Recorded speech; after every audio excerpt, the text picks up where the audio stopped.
बचपन के प्यारे जानू याद सतावा मोहनी सूरतिया तोहर बहुत रोवावा बचपन के प्यारे जानू याद सतावा मोहनी सूरतिया तोहर बहुत रोवावा जिंदगी बनैनी समसान जिंदगी बनैनी समसान पगला पगला कहानी पगले बनैनी गे छोड़ी ससुराल चली गे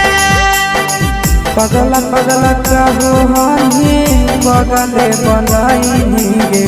छोड़ी ससुराल